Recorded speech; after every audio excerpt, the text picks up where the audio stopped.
태극신검 이해를 시작하겠습니다. 종교 영역과 관련된 8기부터 시작하면 되죠. 예술작품은 가상세계 속에서 순간적인 감동을 통해 고통을 잊고 즐거움을 찾는 방법이므로 예술작품을 통해 느끼는 즐거움에는 지속성이 없습니다. 그렇죠. 감동적인 것은 영원할 수가 없는 거죠. 또 동일한 예술작품은 반복해서 보다 보면 어떤가요? 지겨워지겠죠. 그래서 어떤 한 예술작품을 통해서 지속적으로 즐거움을 누릴 수는 없는 거예요. 그래요.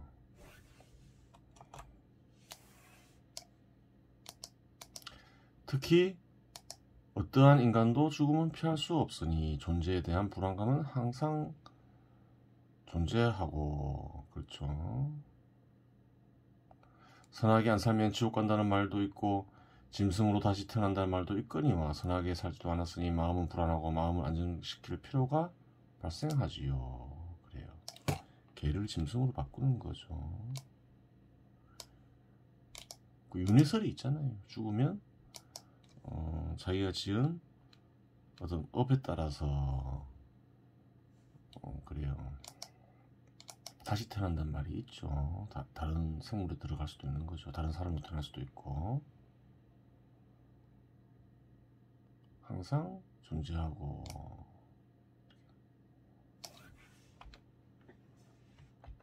말이 더 낫죠. 바꾸는 게.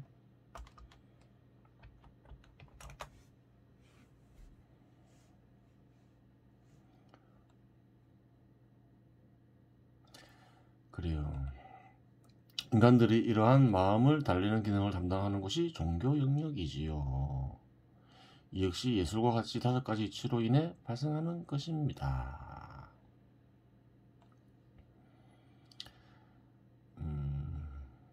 이렇게 마음을 달래는 기능에 있어서는 어떤가요? 종교 영역과 예술 영역에 유사한 측면이 있지요. 있어요. 예술 영역을 언급할 때 얘기했던 이치죠. 변화하는 세상에서 인간은 자기 뜻대로 되는 것이 없음을 안다. 세상은 끊임없이 변화하며 뜻대로 되는 것은 없으니 덧없어라. 마음에서 느껴지는 해결될 수 없는 고통으로부터 죽음에 대한 고통은 해결될 수 있는 게 아니죠. 그래요. 고통으로부터 해방되기 위해 절대자를 찾게 되고 절대자의 흔적을 찾게 되는 것이지요. 종교란 절대자의 뜻이 담긴 언어를 남긴 교조의 말씀을 통해 절대자에게 다가가 구원을 얻고자 하는 마음을 지닌 인간들이 만든 체계이지요. 구원 혹은 해방을 얻기 위해서 그래 종교 행사에 참여하죠. 종교를 믿죠. 교조들이 남긴 언어들 속에는 절대자와 통할 수 있는 개념들이 있고 그러한 개념들에는 절대자와 통할 수 있는 뜻들이 간직되어 있습니다. 그래요.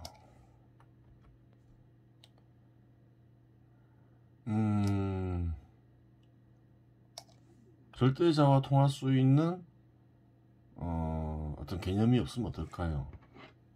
그러한 종교는 사이비 종교겠죠. 그래요. 예수님의 말씀을 들으면 마음이 편하여 교회를 다니는 이들의 마음은 예수님의 말씀에 동조하고 있지요. 그래요.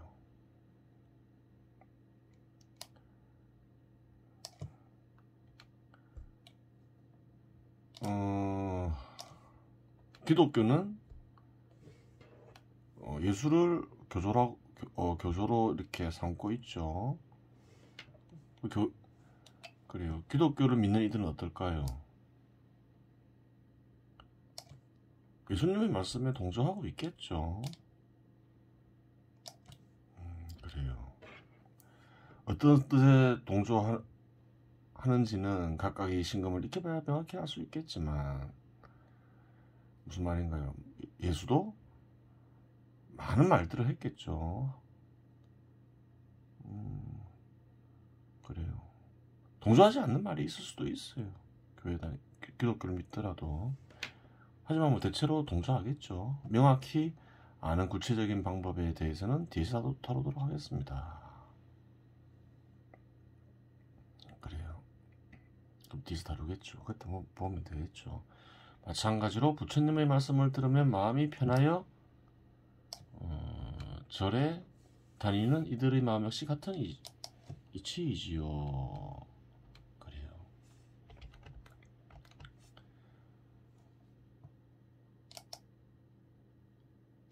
그래요. 다른 종교들도 마찬가지입니다. 기독교와 불교를 두 가지만 언급한 이유는 한국에서 기독교와 불교를 믿는 이들이 많기 때문에 그런 거죠. 다른 종교도 물론 한국에는 있지만 그렇게 믿는 이들이 많지는 않죠. 비슷하다고 보면 돼요.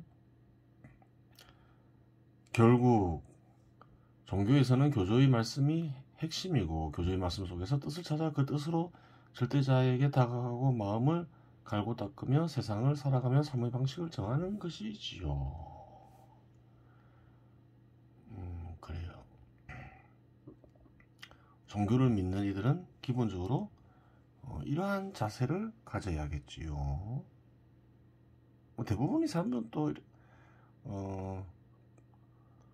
복을 얻기 위해서 종교를 믿기도 하죠. 그것도 뭐 필요할 수는 있는데 경우에 따라서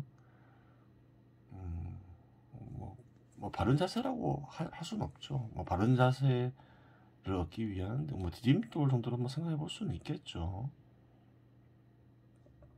뭐라 했나요? 종교에서 교조의 말씀은 뭐가 될까요? 예전에 내단과 외단을 설명한 적이 있죠. 뭐 종교도 뭐 제대로 된 종교여야 되겠지만 교조의 말씀은 이렇게 외단이 되는 거죠. 그 외단을 통해서 무엇을 해야 될까요? 내단을 형성해야 되는 것이지요. 그래서 말씀이 중요하다는 거예요. 말씀은 외단이 되기 때문에 그러한 것이지요. 내단과 외단에 대해서 별도로 설명하지는 않겠습니다. 예전에 설명했으니까.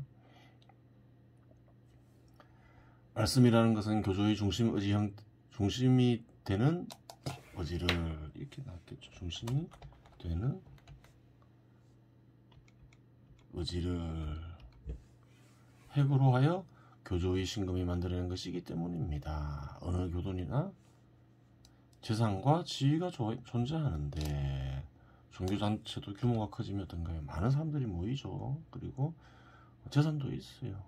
그리고 많은 사람들 사이에 지위가 생길 수 있죠. 교조의 뜻으로 세상을 보고 뜻에 입각해 살아가지 않는다면 재산과 지위를 개성한 자는 될 수 있으나 뜻의 전승자는 될 수 없습니다. 그래요. 현 시대에서 그러한 집단이 존재한다면 그러한 집단은 종교단체라기보다는 교조의 말씀으로 사업을 하는 기업으로 보아야 합니다. 그래요. 교조의 말씀에는 관심이 없어요. 얘기를 하더라도 진정성이 담겨져 있지 않고 실천하지 않아요. 하지만 종교활동을 열심히 해요. 돈을 벌기 위해서, 재산을 키우기 위해서. 그럼 뭔가요? 기업이 되는 거죠. 기업하고 똑같잖아요. 종교 영역을 다루니 절대자의 마음에 대해 살펴보겠습니다. 그래요. 제대로 된 종교는 다 절대자에서 비롯되기 때문에 그래요. 절대자의 말에서. 절대자의 말은 어떻게 전달이 되나요? 인간의 마음에서 드러나면서 전달되는 것이지요.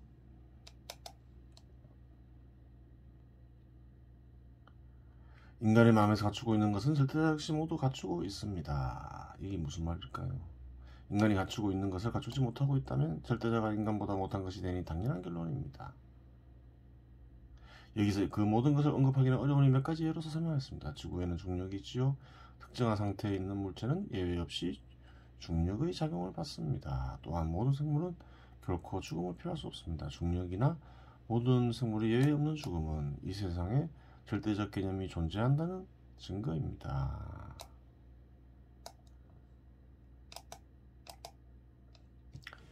그래요. 섭리는 절대자의 뜻이겠죠. 그래요. 그리고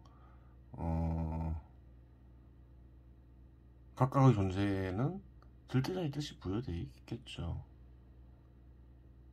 각각의 존재의 바탕에는 또 세상을 이루어지게 하는 섭리가 바탕이 되죠. 그래요. 절대적 개념이 존재한다는 거예요. 그러한 절대적 개념들이 내재된 현상은 얼마든지 관찰 가능합니다.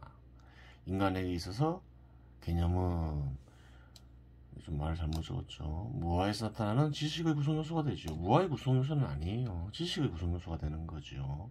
지식은 어디서 드러나나요? 마음에서 드러나죠. 마찬가지로 절대적 개념은 절대자의 무아에서 나타나는 지의 구성 요소가 됩니다. 그래요. 어떻게 인간에 비유할 수 있느냐, 이런 생각을 해볼 수가 있는 거죠. 절대적 개념들은 구조를 이루며 형성되어 있는데 절대적 개념들에서 포착되는 구조를 절대적 구조로 규정할 수 있습니다. 중력의 경우 물질을 이루어지게 하는 이치의 부분으로서 물질의 존재가 전제되어 있으면 물질이 특정한 조건 하에서 드러나는 이치라고 할 수 있습니다. 세상에는 절대적 개념들이 있다는 거예요. 절대적 개념에 의해서 세상은 절대적 개념이 또한 이제 원래의 구성 요소가 되겠죠. 세상을 섭리의 구성 요소가 되는 거예요. 그래요. 왜 절대자의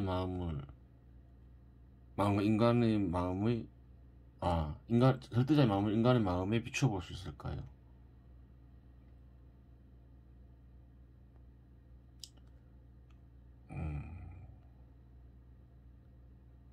뭔가 고리가 있기 때문에 그렇겠죠. 그 연결고리가 뭘까요? 그 섭리라는 거예요. 절대적 개념, 뭐 이런 것들이라는 거예요. 섭리를 예전에 언급한 것이긴 하지만 태극신검에서는 언급하지 않았지만 섭리를 인식하고 사용하는 존재는 누군가요? 원래 절대자라는 거예요. 근데 인간도 섭리를 인식하고 사용할 수 있잖아요. 그래요. 이 절대자의 마음이 변해서 된 것이 인간이 마음이기 때문에 그래요. 예전에 설명했죠. 인간의 마음에 절대자의 마음이 드러날 수 있다. 그럼 인간의 마음 그 자체는 뭐란 말인가? 절대자의 마음의 일부겠죠. 변해서 된 거겠죠. 육체로 인해서. 그렇게 되는 거예요.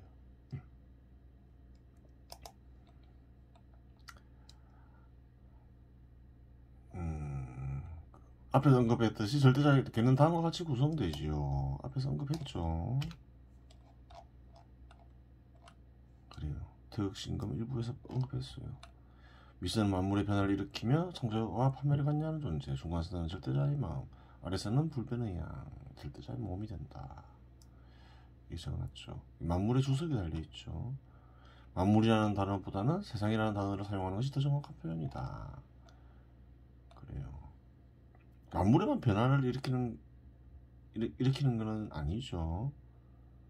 만물의 변화를 일으키며 창조와 판매를 관여하는 존재는 절대자가 맞아요.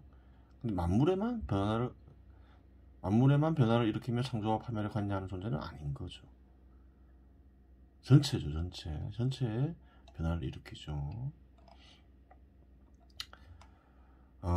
이로써 앞에서 제시한 매개체는 절대자의 신검, 이렇게 앞에서 언급했던 거예요. 이로써 앞에서 제시한 절대자계는 좀 더 구체적인 내용을 갖추게 되었습니다. 이 계를 통해 이 세상을 한마디로 요약하면 세상은 절대자의 마음이 지배를 받는 세상이다. 혹은 세상은 절대자의 마음대로 이루어진다. 혹은 세상은 절대자의 형태를 지닌 의지에 입각해 구성된다. 라고 결론 내릴 수 있지요. 우선 절대자에 관한 것은 이 정도에서 멈춥니다. 절대자에 관한 지는 어떤가요? 이 세상에 존재하는 신비 중에 가장 큰 신비죠. 그래요. 종교별로 한두 가지 가지고 있고 세월이 흐르면서 또 한두 가지가 보태지고 그런 식인 것이죠. 너무 한꺼번에 많이 하려고 하면 안 되는 거예요. 그러면 이제 종교에 종사하는 사람들에 대해 살펴보겠습니다. 종교에 종사하는 사람들은 교조의 말씀을 바탕으로 하여 뜻을 같이 하며 절대자에 다가가고 다른 사람들에게 교조의 말씀을 전달하며 함께 동참할 수 있게 하는 사람들이다 라고 규정할 수 있습니다. 그렇죠. 교조의 말씀을 중시하겠죠. 제대로 된 종교는 절대자의 뜻이 다 간직되어 있겠죠. 근데 교조의 말씀을 절대적으로 보면 어떻게 되나요? 한계에 부닥치게 되겠죠. 그런 부분이 있는 거예요, 종교에는.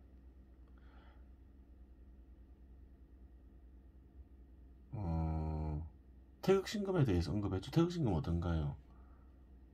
가두지 않죠. 태극신금은 종교가 아닐 수가 있는 거예요. 가두지 않는다는 건 뭔가요? 태극신금의 목적은 뭔가요? 외단을 강요하는 게 아니죠. 외단을 내단으로 이용을 해라. 그럼 어떻게 되나요? 내단을 만들었다. 그 내단을 표시하게 되면 그 내단은 뭐가 되나요? 또 다른 외단이 되는 것이지요. 그렇게 되는 거예요.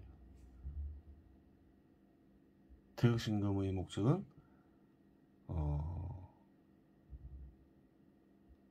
내단을 통해서 누군가를 복종시키는 것이 아니라, 한정시키기 위함이 아니라 또 다른 내단을 만들게 해서 세상에 또 다른 외단을 드러나게 하는 것이다. 그런 것이지요. 종교가 아니죠. 그러면 절대적이지 않잖아요. 그러면 여기서 말씀이라는 것에 대해 분석하지 않을 수 없습니다. 대부분의 교조들이 특징이 말씀을 본인들이 직접 작성하여 남겨놓지 않고 제자들이 듣고 작성하게 했다는 사실입니다. 참으로 교조적이지 않을 수 없는 행위라고 할 수 있겠지요. 성의가 없다고 생각할 수 있겠죠. 현 시대 사람들이 보면. 하지만 또 고대는 또 어떤가요? 종이가 귀했죠. 그래요. 글로 남기기 어려운 조건일 수가 있었다는 거죠. 하지만 교주인이 교조적인 행동을 했다고 해서 비판하기도 어렵지요. 하지만 그런 사상이 있다 보니 100% 온전히 전달하고 있는가, 즉 언어에 왜곡된 부분은 없는가 하는 부분과 빠진 부분은 없는가 하는 의문이 남게 됩니다. 당연하죠. 본인이 직접 남긴 글이 없으니까 그런 문제가 발생하는 것이죠. 대부분이 유행하는 교조가 어떤가요? 고대인들이라서 그런 거죠. 예수도 그러하고 석가모니도 그러하고, 또한 언어의 특징상 상황을 잘 알지 못하면 뜻이 왜곡되어 전달될 수 있는데 상황을 알 수 없는 경우 허다합니다. 그래요. 상황을 모르면 뜻이 정확하게 전달되지 않는 경우가 많죠. 언어에는. 그래요. 즉 고대의 교조의 말은 필연적으로 불완전성을 드러내지요. 어쩔 수 없는 거죠. 그런 문제가 있는 거예요. 현 시대에서 유행하는 종교에는. 정의스럽게 살아라, 자비와 사랑은 베풀어라 라고 얘기했을 때 이 말을 이해하지 못할 사람은 아무도 없지요. 하지만 정의를 단적으로 무엇이냐라고 묻고 구체적인 상황에서 어느 쪽이 정의가 가까운가라고 물으면 쉽게 답을 구하기 어렵지요. 서로 정의라고 주장하면서 싸우는 경우도 많잖아요. 또 자비와 사랑도 그릇되게 풀이될 수 있어요. 예를 들어서 정부 정책으로 보면 복지, 퍼주는 게 자비와 사랑을 베푸는 것이다. 그렇게 생각될 수도 있는 거예요. 예를 들어 보겠습니다. 최근을 빼는 게 좋겠죠. 최근이 아니니까. 세월이 흘러가면 이런 말은 필요 없어지는 거죠. 2017년 한국에서 박근혜 대통령이 탄핵 사건이 있었습니다. 그때 이제 정의에 대해서 이글을 써니는 좀 생각해 보았음을 알 수 있는 거죠. 여기저기서 정의를 하니까 뭐 생각을 해보겠죠. 박근혜 대통령의 탄핵이 정의로운가 아닌가, 탄핵이 자비와 사랑에 합당한가 아닌가 하는 부분 때문에 국론이 분열되어 촛불 집회와 태극기 집회가 일어나서 대립을 했지요. 이러한 현상이 발생하는 이유는 정의, 자비와 사랑이 이해하기 쉽고 익숙한 말인 듯하지만 그 속에 담긴 개념과 뜻이 절대자의 의지를 담고 있으니 쉬운 것이 아니고 아닌 듯하지만 알지 못하고 있는 것이지요. 그래요.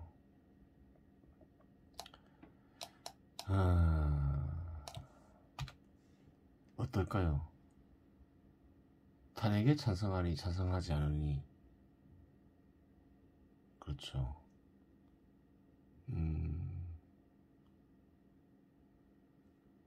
다 죄인이겠죠. 다 죄인인 거예요. 대통령도 말할 것도 없거니와. 그래요.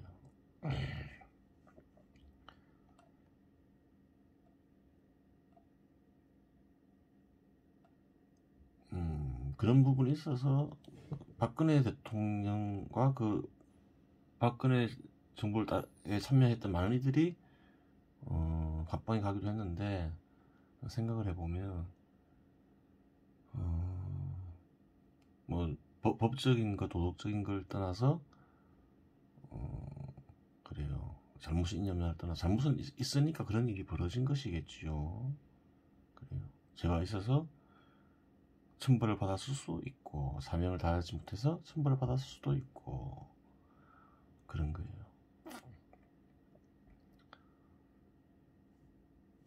현재 남아있는 말씀이라는 것은 이처럼 불완전한 요소가 너무나 많지요. 하지만 말씀이라는 것이 온전히 남아있다고 하더라도 언어가 가지는 한계가 있으니 불완전하기는 마찬가지지요.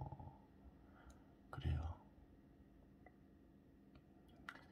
또한 시대가 바뀌어서니 실천적인 측면에서 해야 할 일들이 다르거나 첨가될 수밖에 없지요. 그래요.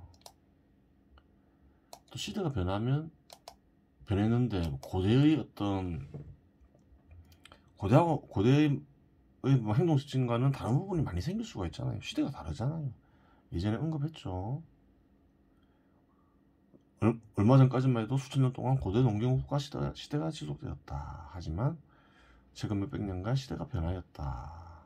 시장 지배 시대가 바뀌었다. 그렇죠. 여기서 종교에 종사하는 사람들이 해야 할 일이 발생하는 것이죠. 교조의 말씀을 최대한 모을 것. 그래요. 일단 종교를 믿으려면 교조의 뜻을 제대로 이해하고 해야 될 거 아니에요. 실천해야 될 거예요. 교조의 말씀들을 최대한 모아야 되겠죠. 그래야지 제대로 이해할 수 있겠죠. 온전히 이해할 수 있는 거죠. 선매를 통해 언어 혹은 말씀을 해체하여 뜻으로 세상을 살펴 말씀의 참뜻을 알고 그 뜻에 입각하여 세상을 바라볼까. 그래요. 참된 뜻에 입각해서 바라볼 수 있어야 되겠죠. 교조의 말씀을 전달하고 자신이 깨달은 바를 동참하는 신도들에게 알릴까. 그래요. 현재 살아가고 있는 세상에서 어떻게 행동하는 것이 교조의 뜻을 실천하는 것인지를 교조의 말씀과 깨달은 바에 입각하여 알려줄까. 동료들이나 신도들과 열린 마음으로 대화하여 올바른 개념이나 관념 형성과 실천에 힘쓸 것. 그렇죠. 종교에는 한계는 있어요. 현 시대의 종교에는 결국 교조의 말씀을 바탕으로 행동해야 되기에, 이해하고 행동해야 되기에 교조의 말씀에 가치는 한계가 있다는 거예요. 어쩔 수 없는 거예요. 불완전한 말씀이라고 하더라도 신금을 이용하여 삼매로 해결할 수 있으니 크게 문제될 것은 없지요. 설사 문장이 한두 개만 남아있다고 하더라도 말씀 교조의 말들이 제대로 이해 안 가요. 남아있는 게 많지가 않아요. 그래도 해결할 수 있다는 거죠. 원래 온전히 남아있는 말씀들도 처음에는 삼매를 통해 얻은 한자의 뜻에서 시작하는 것이기 때문입니다. 그렇죠. 처음부터 많은 말을 하진 않았겠죠. 중심이 되는 핵이 되는 말이 있다는 거예요. 그 말에 따라서 이해하다 보면 이해가지 않던 이해할 수 없는 것처럼 보이는 말도 이해가 간다 이 말을 하고 있는 거죠. 그렇다 하더라도 종교 종사하는 사람들은 이치에 맞게 처음과 중간과 끝이 좋은 언어로 설교를 하여 이해하기 쉽고 완전하게 설명함으로써 깊은 뜻이 다른 사람의 후천적 무화에 드러나게 하여야 하지요. 마음에 그래요. 드러나게 해야 되겠죠.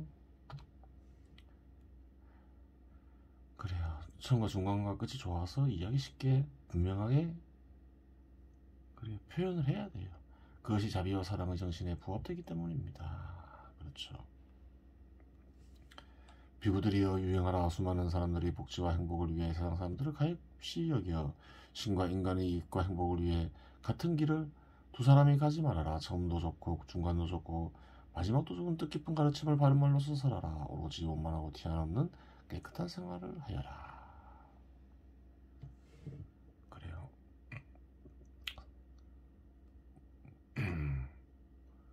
모범이 되라 이 말이에요. 성령도 잘하면서 모범된 삶을 생활을 해라. 그래요. 그 모범된 생활이 어떤 것이냐 이런 것은 좀 언급하는 트럭신경에서 언급하는 내용과 다를 수는 있지만 맞는 말이죠. 모범된 생활하면 좋은데 위선적으로 할 필요는 없어요. 하고 싶으면 하고 하기 싫으면 안 하면 되는 거예요. 억지로 하면 더 안 좋겠죠. 그게 더 안 좋은 거예요. 하려면 진심을 가지고 해라. 그렇게 얘기할 수 있겠죠. 그래요. 종교라고 하면 빠지지 않는 것이 있죠. 그것은 기적에 관한 것이죠. 기적에는 크게 두 가지가 있죠. 과거형 기적과 미래형 기적이 있죠. 둘 다 공통점은 현재 세상 속에서 관찰이 안 된다는 점이지요. 과거형 기적은 절대자에게 다가가는 것과 무관할 뿐만 아니라 오히려 방해가 될 수 있으니 언급하지 않는 것이 좋습니다. 예를 들어 1000년 전 누군가가 하늘을 알 수 있었다는 기적을 얘기한다고 가정합시다. 설사 그것이 사실이었다고 하더라도 증명할 방법이 없고 현실 속에서 그러한 것을 관찰할 수 없으니 마음에서 불일치가 발생하고 고통에 빠지시죠. 불일치를 해결할 방법도 없지요. 설사 그러한 기적을 증명했다고 하더라도 절대자의 마음에 다가가는 것과 아무런 상관이 없지요. 과거의 기적을 통해서 무언가를 얻으려 하지 마라.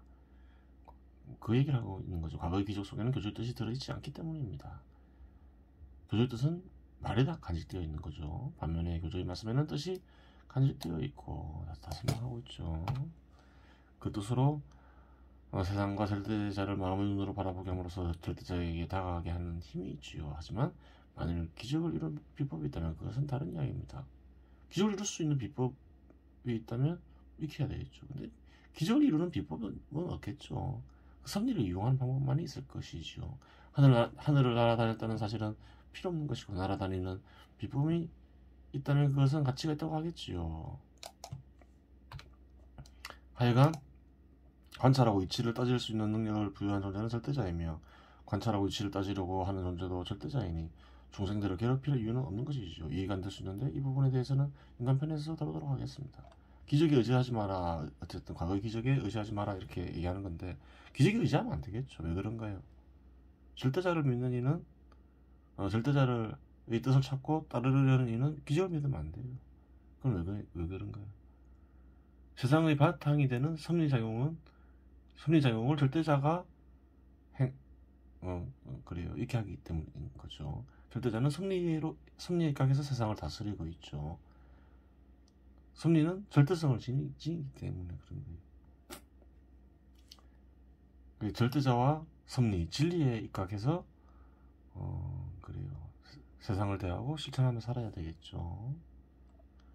기적에 의지하지 마라 이러는 거죠. 미래형 기적은 의미가 있습니다. 예를 들어 1000년 전에 인간은 도구를 개발해 하늘을 날 수 있다고 얘기했다고 가정합시다. 어떤 사람들은 그런 기적들은 일어날 수 없다고 얘기했지만 현실로 일어났기 때문입니다. 즉 교조가 미래의 기적을 얘기했다면 기조들은 왜 그러한 기적이 일어날 수 있는지를 신경과 마음의 눈을 통해 살펴보면서 절대자에게 다가갈 수도 있으니 이런 의미가 있다고 하겠습니다.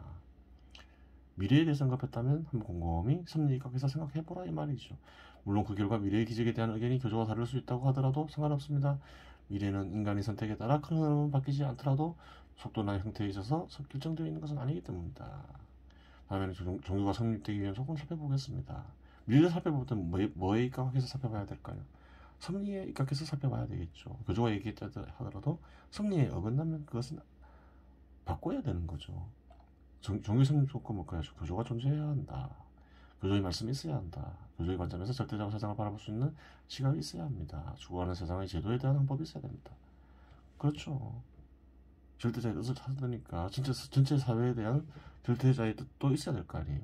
삶을 살아가는 지침이 있어야 됩니다. 그 개인 삶도 중요하니까 개인으로서 마땅히 지켜야 할 절대자의 뜻도 있어야 되겠죠. 절대자의 의지를 향하게 하여 마음을 달래는 기도문이 있어야 합니다.